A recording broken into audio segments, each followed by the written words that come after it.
Welcome back, everybody. We're going to talk about ball changes in this video. So Brianna did earlier, she talked about using your ankles and kind of strengthening your ankles for your smooth dances. So ball change is something that you use sometimes in smooth, but most of the time in your rhythm dances, but it's a pretty common component across the board.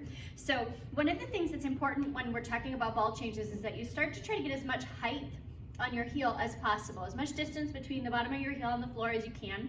So kind of stretching your ankles out first is really helpful. We call this forcing your arch. So you push your ankle kind of forward and keep your toes flat on the floor.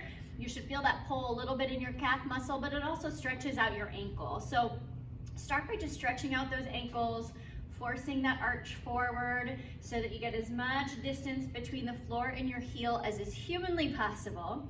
And then when we do a ball change, what we're gonna wanna do is keep that heel as high up as we can. So what happens most commonly wrong is that when people do a ball change, they let the heel drop. So they start with good intentions of having just the ball on the floor, but then as soon as they step on it, the heel plops down on the floor as well. So we have to start to develop your calf muscles and all your muscles in your feet so that we can keep that heel up high when we do a ball change.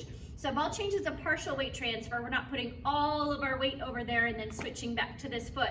You're just carrying a little bit of the weight, just enough weight to take your weight off of this foot, to pick it up in the air and then put it right back down again. It's really short. You usually use ball changes for syncopations, things like that.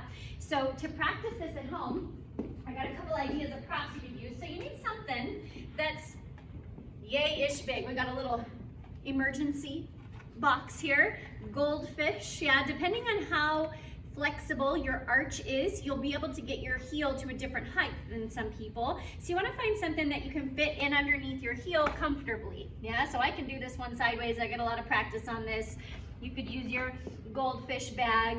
The goal is to have it under your heel and then practice shifting that weight and transferring that weight and trying not to slam your foot down and smish your goldfish.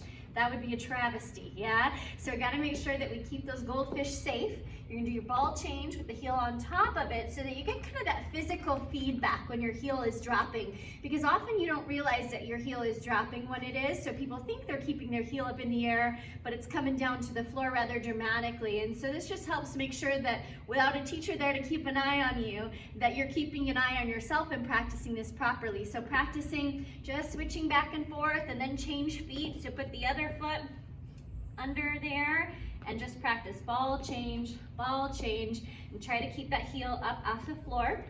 We'll oftentimes do ball changes backwards, so you can also have your feet in fourth position with one foot in front and one foot behind and practice your ball changes here so that the ball change is happening behind you in a back rock, and the same thing on the reverse side.